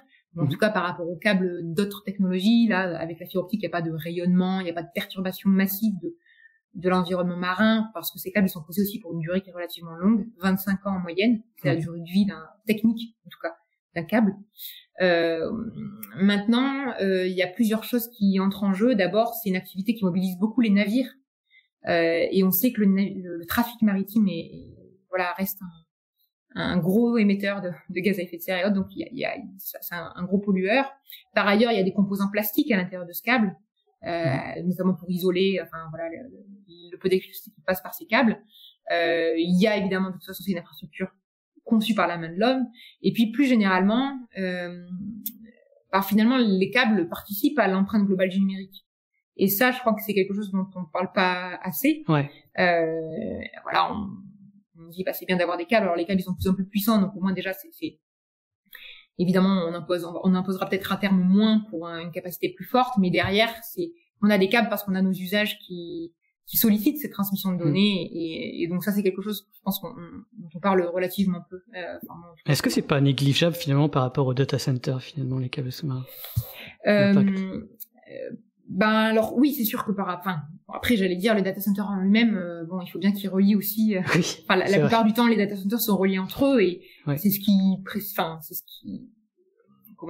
qui sollicite aussi d'ailleurs, qui encourage les GAFAM à poser notamment des câbles sous-marins entre leurs data centers, Oui, c'est moins énergivore. On pourrait se dire que c'est assez paradoxal d'ailleurs, parce que pour transmettre de l'information d'un bout à l'autre du globe, finalement, il y a moins besoin d'électricité, mais quand même. Et puis de plus en plus, les câbles arrivent directement dans les data centers. Donc finalement, la problématique, elle, finalement, est-ce qu'on a maintenant. Voilà, elle est liée. Et est-ce qu'on peut vraiment penser la question du câble sous-marin toute seule? Bon, je suis pas sûre. Mais ça rejoint un peu l'idée que de toute façon, oui, si on prend séparément le câble, l'impact est relativement réduit par rapport à d'autres. Peut-être par rapport aux data centers, peut-être par rapport à d'autres infrastructures comme les gazoducs ou autres. Néanmoins, bon, ça reste quand même un enjeu, je pense, important. Et puis il y a des câbles qui perdurent dans les fonds marins, notamment des câbles télégraphiques, et toujours qui n'ont jamais utilisés, été retirés. Qui sont plus utilisés et qui sont là. Et bon, la question se pose de est-ce que c'est nécessaire de les retirer ou pas. Voilà, est-ce que c'est pas plus de dégâts, mais en tout cas ils sont là et ils contribuent aussi à polluer l'environnement marin, c'est une certitude. C'est un de tes domaines d'études, justement, l'aspect environnemental des câbles sous-marins? Alors, malheureusement, je l'avais pas travaillé dans le cadre de la thèse, mais pour le livre, je me suis... Aujourd'hui? Parce qu'aujourd'hui, enfin voilà, moi, c'était un peu une frustration. J'avais pas le temps, et ça rentrait pas dans le, voilà, pas de parler de tout. Et là, aujourd'hui, j'essaie de cibler un peu plus ça et voilà, c'est aussi dans l'air du temps, mais je pense que c'est intéressant d'avoir des données chiffrées et là, on n'en a pas forcément, aujourd'hui, en tout cas pour le moment. On va clore cette interview. Sauf si tu veux évoquer un autre thème, quelque chose de plus précisément. Bon, on a fait un bon tour d'horizon, déjà, je crois. De toute façon, pour aller plus précisément, je vous renvoie au livre de Camille Morel, Câble sous-marin, chez CNRS Éditions. Comme ça va être très court, cette émission, on est quand même à 1h20 d'enregistrement. Ok. Donc pour clore cette interview, on a pris l'habitude aussi de reprendre 2 petites questions habituelles reprises de Jean-Michel Rabarsard. Comme tu as été souvent interviewé, j'imagine que tu as déjà une petite idée, une petite réponse à chacune de ces questions. La première, quelle est la question qu'on te pose tout le temps et dont tu es lassé? On l'a pas évoqué, mais on l'a évoqué indirectement. C'est souvent, mais est-ce que vous pensez que les câbles sont une vraie menace? Enfin, est-ce qu'il y a un vrai risque de blackout en coupant les câbles sous-marins? Voilà. C'est une question qui revient, mais parce que je pense que les journalistes reprennent à chaque fois les mêmes articles et les mêmes. Et bon, ça j'en peux plus parce qu'en plus j'ai pas de réponse fiable et derrière, je pense que voilà, c'est ça, on dit que ça participe un peu à de l'alarmisme. On est encore dans le thème de la représentation des câbles, comme quoi dans tout le monde au quotidien, peut-être qu'il y a un danger ou je sais pas quoi. Alors que l'hexagone, comme on a dit, était relié à 20 câbles, donc 1 ou 2 câbles qui coupaient, bon, ça va refaire un détour et part, et puis voilà, quoi. Certainement. En tout cas, voilà, on n'a pas d'exemple concret aussi. On le sait sur des petites îles, mais en tout cas, c'est toujours comme ça. On se rend compte aussi des dégâts quand il y a des catastrophes. Mais bon, enfin voilà, je pense qu'il faudrait avoir vraiment coupé plusieurs câbles. Et c'est un peu le discours courant. Et la deuxième question, quelle est la question que l'on oublie souvent de te poser et que pourtant tu trouverais intéressante de développer? Je vais dire la question environnementale, c'est sûr. Sans surprise. Nicole a évoqué un peu. Aussi, on parle dans ton livre aussi un peu de Open Cable et Smart Cable. Tu peux en parler un tout petit peu, quelques mots? Oui, c'est vrai que ça rejoint la problématique environnementale aussi. Et j'ai pas, effectivement, donc c'est des câbles qui sont, enfin, c'est souvent l'idée c'est de réutiliser les câbles de communication et de les utiliser pour, avoir de l'information, enfin avec des capteurs qui sont mis dessus, de l'information sur l'environnement marin, le changement climatique, tout ce qui se passe dans les fonds. En gros, comment on peut réutiliser ces infrastructures qui existent, qui ont un objectif qui est celui commercial de transmettre de la donnée à d'autres fins. On peut réutiliser parce que c'est une opportunité vraiment incroyable d'avoir ces infrastructures présentes et comment est-ce que scientifiquement on peut les utiliser pour faire évoluer la connaissance scientifique notamment. Donc il y a des initiatives qui sont développées dans certaines universités et aussi à l'échelle internationale maintenant. L'ONU notamment chapeaute un groupe de travail sur ce sujet parce que la question c'est il faut que ce soit rentable, enfin il faut réussir à trouver des ajustements avec les entreprises privées pour pouvoir poser et développer ces capteurs scientifiques sur des câbles technologiques sans qu'il y ait des problèmes de confidentialité, sans qu'il y ait des problèmes d'interférence ou des trucs comme ça. Exactement. Ouais. Mais c'est un super sujet, c'est quelque chose qu'il faut suivre parce que ça va se développer. Ça prévient aussi il y a certains capteurs qui permettent d'éviter les tsunamis. En repérant les séismes sous-marins à l'avance. Au Japon notamment, ils ont développé toute une série de ces câbles-là. Donc c'est quelque chose qui est vraiment intéressant et qui permettrait un peu de rentabiliser l'infrastructure. Bah oui. Comme ça quadrille un peu le fond sous-marin, autant en profiter d'avoir les données dessus. Bah, exactement. Il semble que j'avais évoqué une de mes toutes premières chroniques, un ancien câble sous-marin du côté de Toulon qui a été utilisé pour repérer des ondes gravitationnelles. Je vais vous mettre ça dans les notes d'émission, je m'en souviens plus exactement à quel épisode c'était, mais ouais. Par exemple, quoi. Ouais. Ah oui, il y a plein d'usages qui sont évoqués. C'est vrai que bon, et après on peut parler aussi d'usages duo qui sont en train aussi de se développer. Et là, bon, on dérive un peu, mais qui sont liés à cette possibilité. C'est à partir du moment où on se développerait des capteurs d'un point de vue recherche, on peut imaginer aussi qu'il y aurait d'autres usages qui seraient faits même pour des fins peut-être plus militaires ou autres. Enfin, donc il y a plein de sujets qui découlent de ces smart cables. Ouais. Ça veut dire un câble intelligent en plus. Enfin, c'est comme ça c'est assez rigolo. Parce qu'il y a des petits capteurs dedans, et du coup ils s'appellent smart. Ouais. Est-ce que tu as amené une citation pour l'émission? Ah oui, tout à fait. Alors je me suis creusé la tête, parce que en fait j'avais un petit calepin où je notais depuis adolescente, je notais des citations et je le retrouvais pas et je me suis dit mais c'est le comble, c'est pour une fois que j'ai eu l'occasion de l'ouvrir et de mais j'ai retenu une citation de Nietzsche que j'aime bien. Alors il faut juste que je l'ai notée quelque part parce qu'elle est pas très longue mais quand même. Vas-y, prends ton temps. Voilà.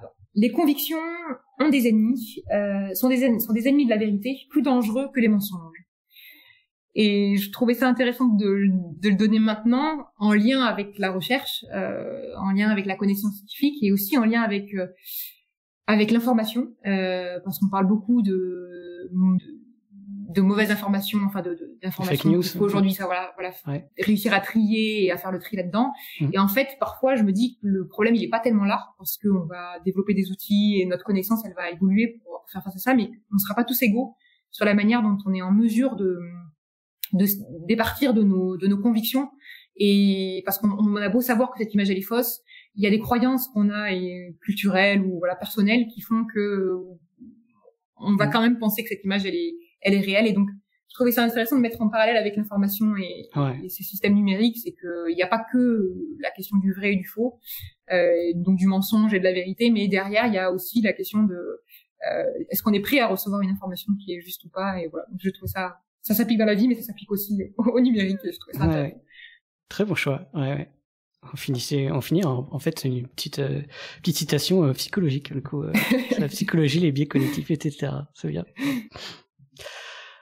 En tout cas, merci encore Camille d'être venue parler avec nous de tes travaux et de tous ces câbles et réseaux. Merci à toi. Merci pour l'intérêt pour le sujet, et puis je suis ravie d'avoir participé à cette émission que je suis maintenant avec enthousiasme. Et merci auditrices et auditeurs de nous avoir écoutés. En espérant que cet épisode ne vous ait pas fait péter un câble et qu'il soit aussi clair qu'écoutable, on se retrouve au prochain épisode. On se tient au courant par Telegram. En attendant, que servir la science soit votre joie.